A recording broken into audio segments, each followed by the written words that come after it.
Moi, je suis le chemin, la vérité et la vie, dit le Seigneur. Philippe, celui qui m'a vu, a vu le Père.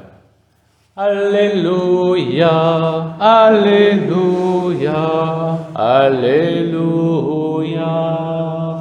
Le Seigneur soit avec vous. Et avec votre esprit. Évangile de Jésus-Christ selon saint Jean. En ce temps-là, Jésus dit à Thomas, « Moi, je suis le chemin, la vérité et la vie. Personne ne va vers le Père sans passer par moi. Puisque vous me connaissez, vous connaîtrez aussi mon Père. Dès maintenant, vous le connaissez et vous l'avez vu. » Philippe lui dit, « Seigneur, montre-nous le Père, cela nous suffit. » Jésus lui répond, « Il y a si longtemps que je suis avec vous et tu ne me connais pas, Philippe. Celui qui m'a vu a vu le Père. Comment peux-tu dire, montre-nous le Père? Tu ne crois donc pas que je suis dans le Père et que le Père est en moi? Les paroles que je vous dis, je ne les dis pas de moi-même. Le Père qui demeure en moi fait ses propres œuvres. Croyez-moi, je suis dans le Père et le Père est en moi. Si vous ne me croyez pas, croyez au moins à cause des œuvres elles-mêmes.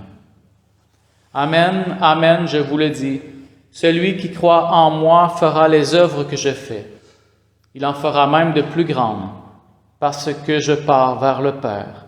Et tout ce que vous demanderez en mon nom, je le ferai, afin que le Père soit glorifié dans le Fils. Acclamons la parole de Dieu.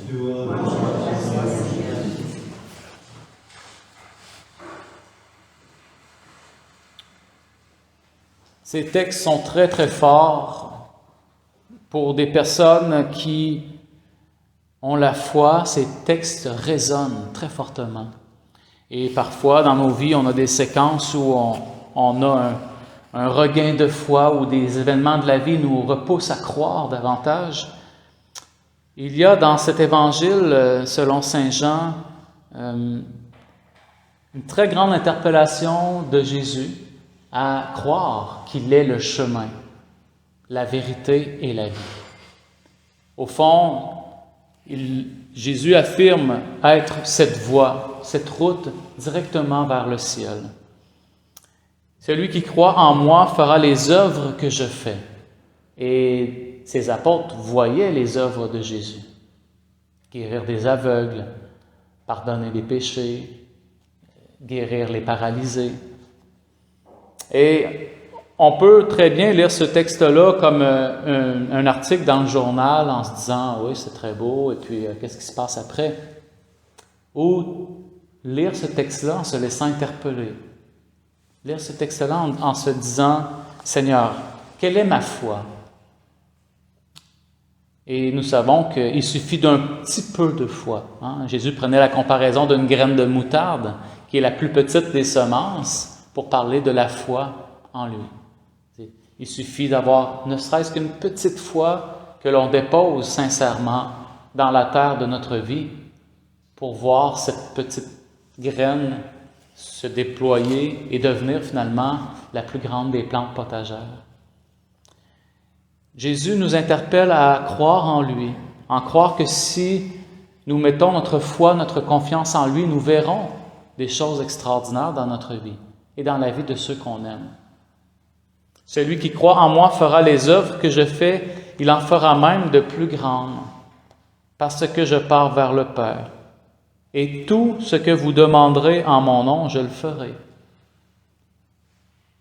afin que le Père soit glorifié dans le Fils. Alors, quand nous demandons à Dieu, bien sûr, il faut demander d'abord qu'il nous éclaire de son esprit. Pas demander des choses qu'on n'est pas certain que ça soit la bonne chose pour nous. On demande d'abord que sa volonté se fasse en nous et qu'il nous donne aussi de pouvoir demander les bonnes choses pour nous, pour les gens qu'on aime. Demander de gagner à la loto, c'est sûr que c'est le fun, mais si on base notre foi là-dessus, on risque d'être déçu. Comprenez, la personne qui dirait, Jésus, je vais croire en toi si tu me donnes la chance de gagner au 6,49. Ben, disons que sa prière est un petit peu à côté. Non pas que c'est pas important de prier pour avoir une meilleure situation, mais il faut être intelligent dans nos demandes. Jésus exauce tout le temps les demandes qui sont pour le bien. Il n'exauce pas toujours comme on pense, mais sa mission est de faire le bien. Sa mission est de rendre les hommes et les femmes épanouis, heureux, sains et féconds, et surtout de nous conduire vers la vie éternelle. Parfois, nos chemins de bonheur à nous ne sont pas nécessairement les chemins que le Seigneur imagine pour nous. Et vice-versa, parfois nous devons être à l'écoute de la voix de Dieu. Demandons donc à Jésus de nous guider, de nous conduire, et faisons-lui confiance sur ce chemin de notre vie. Amen.